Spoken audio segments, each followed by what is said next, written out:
Сымбат мектептің үздік оқушысы, ибалы тәрбиелі қыз еді. Ата-анасының жалғыз перзенті болған соң ба, қолына алған ісі оңынан келетін.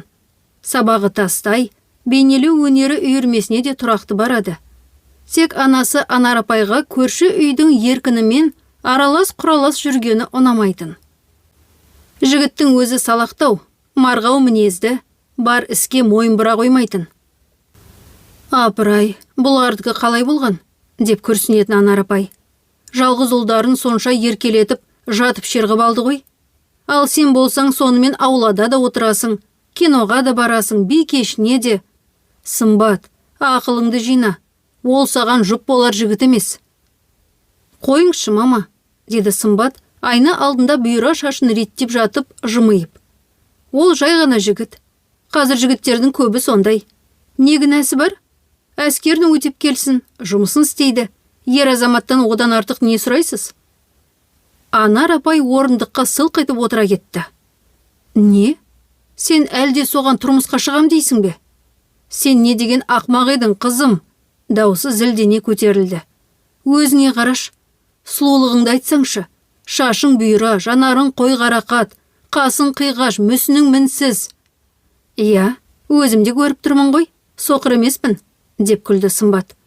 Басқалар да байқап жүр. Еркін де баяғыдан бері маған ғашық. Мейірімді жігіт, бала күнімнен білем. Артымнан еріп айтқанымды істеуге дайын тұрады. Ту, мынауыңда мақтан ба? Артыңнан бұзау құсап ереді екен деп.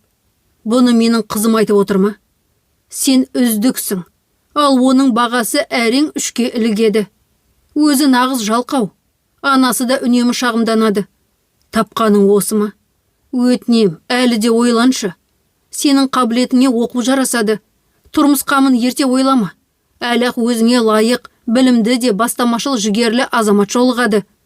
Деп Анар апай ана жүрегімен жалына сөйледі.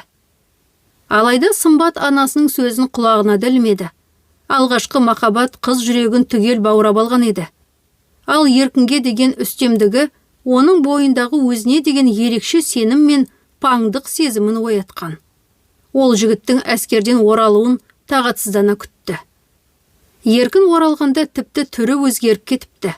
Бойы тік, иығы кең, әскердің тәртібі мен жаттығуы оны шымыр еткен. Бұрынғы баяу жігіт емес, Сымбатты, сәл арықтаған, нағыз ер жігіттің кейпіне енген. Ал Сымбат сол уақытта есепші мамандығын алып үлгерді. Қызы жоғары оқу орнына барудан бас тартып, тек техникуммен шектелгеніне ата-анасы қынжылды. Еркінің ата-анасы той қамына кірісе бастады. Ал Сымбат бір күні үйіне келіп, ешбір кірбіңсіз, «Мама, папа, біз некеге арыз бердік», деп жаңалығын жеткізді. Анар апай мен жары амалсыздан разылық танытты. Бірақ бұл шешім екеуіне де оңай болған жоқ. Жас жұбайлар өз бетінше өмір сүре бастады. Сымбат жұмыс істеді. Ал еркін болса, бірде бар, бірде жоқ. Тұрақ таппай, әр жұмысты бір ұстап тез тастайтын. Кейде таңертең ұйқысын қимай қалады, кейде мүлде бармай қояды. Біресе ұжымы ұнамайды, біресе жалақысы аз, біресе орта нашар деп сылтау тапты. Ал Сымбат үшін нағыз сынақ басталды. Күйеуін балаша жетектеп оятатын да, тамағын беріп, жұмысқа шығарып салатын да сол. Бірақ одан рахмет те жоқ. Қайта ренжіп, ашуланып, бәрін қиынсына берді. Ақыры Сымбат әкесіне сырын ашып ақыл сұрады. Шебер қолды, еті тірі әкесі, «Тырысып көр, қызым, өзіңе кәсіп аш. Қолыңда есеп бар, мен жөндеуді үйретейін» деді. Солайша Сымбат өз атына аяқ киім жөндеу шеберханасын ашты. Есепші де, қабылдаушы да, кәсіпкер де, бәрі бір өзі. Ал әкесі болса еркінді сабырмен ісмерлікке баулып, ескі аяқ киімді қайта жаңғыртудың қыр-сырын үйретті. Табанды ауыстыру, тігісті жүргізу, жыртықты жамау, сыдырманы ауыстыру, бәрін. Сымбат орталықтан шағын ғана, бірақ ыңғайлы жеке үйді жалға алды. Үйдің 2 алдыңғы бөлмесін шеберханаға айналдырып, артқы жағында өздері тұра бастады. Бастапқыда әкесі кешкісін де демалыс сайында келіп қолғабыс етті. Ал еркін аяқ киім жөндеуді әжептәуір меңгерген соң, жас жұбайлар өздері-ақ шаруаны дөңгелетіп әкетті. Сымбат қуанып жүрді. Еркіннің ақыры еңбекке төселіп, өз ісіне беріліп кеткеніне риза болды. Оны әрдайым мақтап, қолпаштап отырды. Шеберханаға музыкалық орталық алып берді, радио тыңдап көңілі көтерілсін деп. Кейін шағын теледидар, диванды да қойды, жұмыс арасында демалуға жағдай жасады. Бірте-бірте ісі де алға баса бастады. Бірақ арада көп өтпей, дүкен сөрелерін Қытайдың арзан тауарлары киім мен аяқ киім жайлап алды. Сол кезде талай шеберханалар жабылып қалды. Себебі жастарға ескіні жөндегеннен гөрі жаңасын сатып алу оңай еді. Ал зейнеткерлер мен қариялар баяғы әдеттерінен жаңылмады. Олар үшін ескі етікті тастап жаңасын алу емес, оны жөндеп, киімнің ғұмырын ұзарту әлдеқайда дұрыс көрінетін. Олар әлі де өз аяқ киімін қолына қысып, Сымбаттың шеберханасына асығатын. Сол себепті Сымбат қуанды. Енді екеуі де адал еңбегімен нәпақа тауып, шеберхананың жалдау ақысы мен материал, құрал жабдықтың шығынын да өздері өтей бастады. Ол үнемшіл еді. Бар шығынды есептеп, артық нәрсеге жұмсамауға тырысатын. Әсіресе өзіне келгенде бірнеше маусым бойы бір пальто, бір күртешені киіп, жыртық жердің өзі тігіп жөндеп алатын. Уақыт өте Сымбат қыз баланы дүниеге әкелді. Бірақ сонда да жұмысын тоқтатпады. Себебі кішкентай кәсіпті бір күнге де тастауға болмайтын. Саған қарасам жүрегім ауырады қызым, дейтін кейде анасы немересін бағысуға келгенде. Ештеңе етпейді мама, жадырап жауап беретін Сымбат. Бәрі жақсы болады. Әлі де көрерсіз, жақында өз көлігіміз де болады. Шынында да айтқаны келді. 2 жылдан кейін ол қолжетімді бағадағы ескі көлікті сатып алып, өз бетімен орталықтағы базаларға бояуды, былғарыны және басқа да керек жарақтарды сатып алуға барып келетін болды. Сымбат бәріне үлгеретін. Тамақты да пісіріп, үй мен шеберхананы да тазалап, тапсырыстарды қабылдап, етіктің сыдырмасын да салып, күйеуінің жұмысын да бақылап отырды. Еркін де мойындау керек. Тәжірибеленіп, қолы жүріп, ісі шапшаң бола бастаған. Шеберханаларына енді қала тұрғындары да, ауылдан келетіндер де ағыла бастады. Бірақ Сымбаттың бұл тыныш та бақытты күндері ұзаққа созылмады. Ол жиі орталық базарға барғанда Еркінді үйде жалғыз қалдыратын. Бір күні көрші әйелдер сыбырлап, оның күйеуіне сол көшенің жас бір әйелі жиі келетін болғанын, тіпті түскі уақытта Еркіннің өзі соның үйіне кіріп шығып жүргенін жеткізді. Сымбат ойын да сезімін де жасырмайтын адам еді. Сол кеште ақ күйеуімен ашық сөйлесті. Бірақ естіген жауабы жүрегін суық пышақтай тілгілеп өтті. «Иә», деді Еркін абыржып. «Мен ғашық болып қалдым. Не істей алам енді? Ол жас, басы бос әйел». Сымбат айғай көтермеді. Ол білетін. Еркін бір нәрсеге бекінсе, оны райынан қайтару мүмкін емес. Ол үнсіз түндерді көз жасына тұншығып өткізді. Бір аптадан соң түсінді. Егер шешім қабылдамаса, ақылынан айырылуы мүмкін. Сол сәтте өзі тұрғызған өмірдің барлығы күйіп түскен қағаз үйдей қирай түсті. Еркін сабырлы түрімен киім-кешегін жинап, еш өкінішсіз сол әйелдің үйіне кетіп қалды. Сол кезде ғана Сымбат анасының жылдар бұрын айтқан сөздерінің шындығын түсінді. Анасы 100 мәрте ескерткен еді. Еркіннің жеңілдігі, ойсыздығы ақыры отбасының іргесін қиратып тынды. Еркін кеткеннен кейін ғана Сымбат өзіне ерік беріп, әкесінің иығына басын қойып егіле жылады. Анасы валериан тамшыларын беріп жұбатты. Тек кішкентай қызы ғана оны қайтадан өмірге қайтарды. Сол кішкентай періште үшін Сымбат көз жасын сүртіп, ертеңіне сотқа барып ажырасуға арыз жазды. Еркін алғашында жаңа сүйіктісінің құшағында өзін бақытты сезінді. Бірақ ажырасу туралы сот процесі басталып, Сымбат мүлікті бөлу жөнінде арыз бергенде ақ бәрі күрт өзгерді. Еркіннің жаңа ғашығы бұған қатты ренжіді. Шеберхана тек Еркінге тиесілі деп ойлап жүрген еді. Алайда сот шешімі шыққанда Еркіннің үлесіне аз ғана қаржы тиді. Үй жалға алынған, ал шеберхананың құрал жабдығын кезінде Сымбаттың ата-анасы көмек беріп сатып берген. Сондықтан бөлісер дүниеде шамалы болды. Сол азғантай ақша мен махаббат бірге ұшып кетті. Жаңа сүйіктісі тез-ақ суылды. 1-2 ай өтпей Еркін ата-анасының үйіне қайта оралды. Содан солармен бірге тұрып, кейін қаладағы аяқ киім фабрикасына жұмысқа орналасты. Ал Сымбат бәрінен кейін ес жиып, жан жарасын жазғысы келді. Ата-анасы да оны қолдап, теңіз жағалауына демалуға жіберді. Бұған дейін ондай мүмкіндігі болмаған. Оңтүстіктің жылы ауа райы күн мен теңіз Сымбатты жандандырғандай болды. Күн сайын шомылып, серуендеп, өзіне күтім жасай бастады. Тіпті бұрынғыдай тамақ әзірлемей, түрлі дәмхана мен мейрамханалардан тамақтанып еркін демалуды ұйғарды.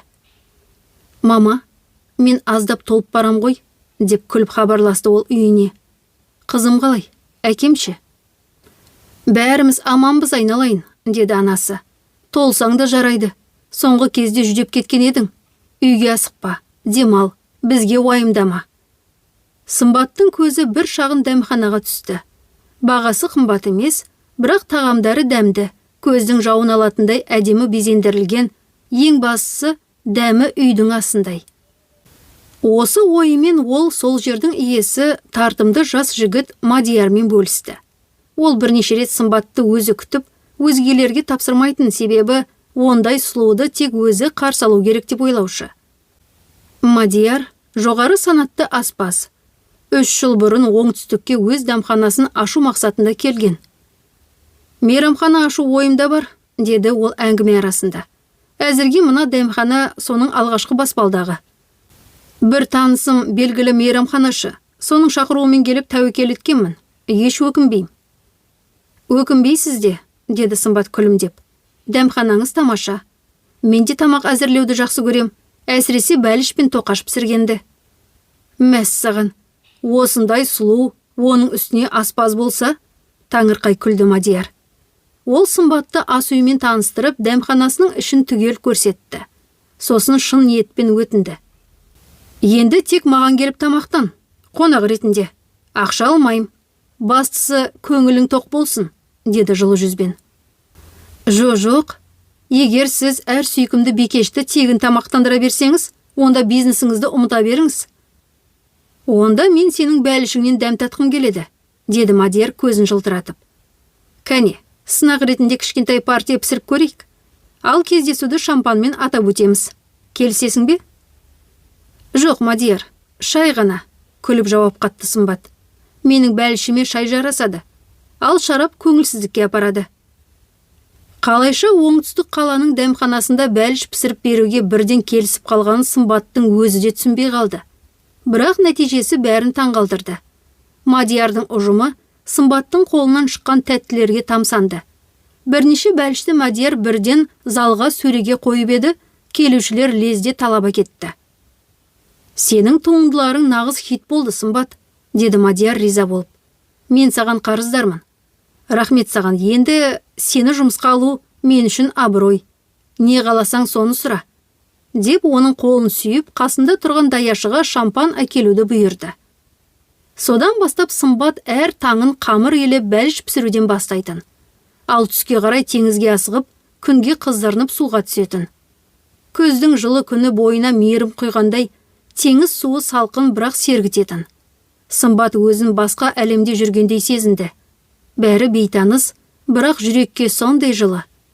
Тек кішкентай қызы сағындыратын. Сол үшін күн сайын анасына қоңырау шалып жүрді. «Сен не істеп жүрсің, қызым?» деп уайымдады анасы. «Біз сені демалып келсін деп жібердік.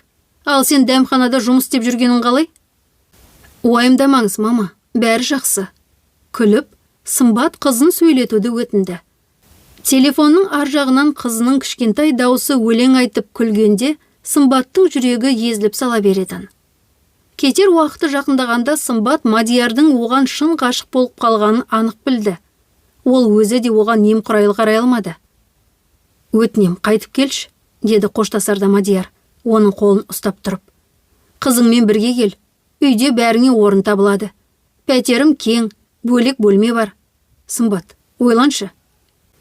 Бикеш үнсіз жымиды, уәде бермеді, бірақ көзінен бәрі анық еді. Мадияр оның мекен-жайын, телефон нөмірін жазып алды. Қоштасарда маңдайынан сүйгені сондай ыстық еді, Сымбаттың тіпті басы айналып кетті. Үйге оралған соң ол ұзақ тұрақтамады. Мадияр күн сайын хабарласып өзіне шақырды. Ақыры өзі келіп қыздың ата-анасымен танысты. Сымбатқа алтын жүзік, жүрек пішінді кулон мен әшекейлі алқа сыйлады. Сосын үшеуі, Мадияр, Сымбат және кішкентай Аяжан сауда орталығына барып, жаңа маусымға киім-кешек алып, қызға да бірнеше әдемі көйлек таңдап берді. Анасы көз жасын тыя алмады. Жалғыз қызын тағы бір ер адамның қолына табыстау оңай емес еді. Бірақ қызының бақытын байлағысы келмеді. Анар апай қызымен және немересімен бірге оңтүстікке жол тартады деп шешті. Өйткені Сымбат дәмханада жұмыс істемек жоспары бар еді. Мен саған жұмыс істеуге рұқсат етпеймін, деп жымиып айтты Мадияр. Тіпті ойыңа далма. Тек кейде өзің қаласаң ғана, демалыс күндері аздап пісіріп тұрсаң болады. Маған жұмысшы емес, жар керек.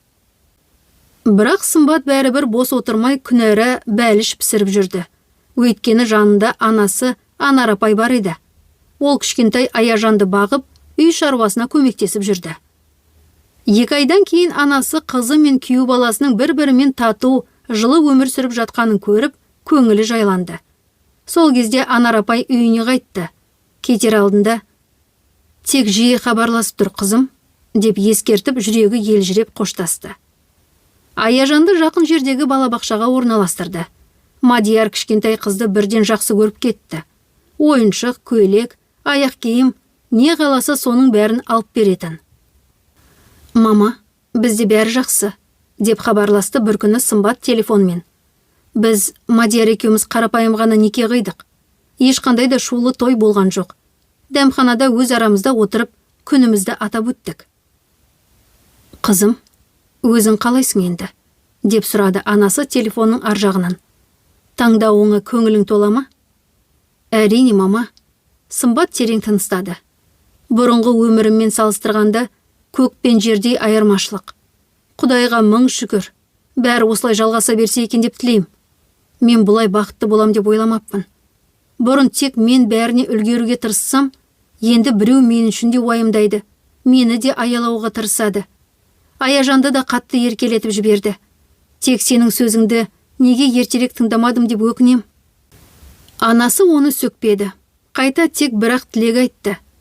Тек отбасыңды сақта қызым, және бізге жиі келіп тұр. Сіздер де келіңіздер, мама, міндетті түрде. Сымбаттың көңілі көтерілді. Біз сіздерге дәл қасымыздан пәтер жалдап береміз. Аяжанды серуенге шығарып, теңіз жағасында бірге жүресіздер. Мұнда ауа қандай ғажап. Теңіз, шуақ, самал. Тіпті сөзбен айтып жеткізіп қиын. Мадияр мен өмірім жаңа түске боялды. Мен қазір бақыттымын, мама. Мен сүйем, және мені шын сүйеді. Анасы тұтқаны қойып күйеуіне сүйене күрсінді. Сымбат тағы да шақырып жатыр. Сенің демалысың қашан? Мен үйде отырған адаммын. Кез келген уақытта дайынмын ғой. Ал сен әлі жұмыстасың. Бірақ Зейнетте алыс емес. Сағдат ағай күліп қойды. Уайымдама. Демалысымда барамыз. Ал Зейнетке шықсам тіпті біраз тұрып қайтсақ та болады. Үйімізді жалға береміз. Ең бастысы қызымыз бен немерелеріміздің қасында боламыз. Ал теңіз жағасында өмір сүру менің бала күнгі арманым ғой. Осылайша Сымбат пен Мадияр бірге өмір сүріп бірлесе еңбек етті. Сымбат үйде отырудан бас тартты. Қол қуысырып отыру оған жараспайтын. Әкесі Зейнетке шыққанда ата-анасы да олардың жанына Хостадағы шағын жайлы үйлеріне көшіп келді. Көп замай қуанышты хабар жетті. Сымбат тағы да ана атанбақ. Уақыты келгенде дүниеге ұл бала келді. Есімін Арон деп қойды. Мадияр шаттанып сол күні кафесін жауып тастады. Баласының туған күнін емес, өмірінің ең үлкен мерекесін атап өтті. Біз бұл жаққа бекер келмеппіз, деді Сағдат ағай көзінен қуаныш жасын сүртіп. Енді біз де кәдеге жараймыз. Бәліш пісірмесек те, немерелерімізді бағамыз. Бұл бәрінен де маңызды іс қой. Сымбаттың өмірі түбегейлі өзгерді. Өткеннің ауыр естеліктері теңіздің толқынымен бірге артта қалды. Ол енді тек алға қарады. Жанында сүйген жары, аяулы ата-анасы мен қос періштесі бар еді. Кешкісін Мадиярмен теңіз жағасында қол ұстасып жүргенде Сымбат, «Міне, осы менің нағыз өмірім. Мен енді ешқашан жалғыз болмаймын, деп жымия сыбырлайтын. Ал толқындар баяу жағаға соғылып, дәл сол сәтте аспандағы ай да жымиып тұрғандай көрінетін. Құрметті тыңдармандар, егер сіздерге әңгіме ұнап жатса, лайк басып пікірлеріңізді қалдырып, арнаны қолдап тіркеліп кетсеңіз, алғысым шексіз. Келесі әңгімеде кездескенше.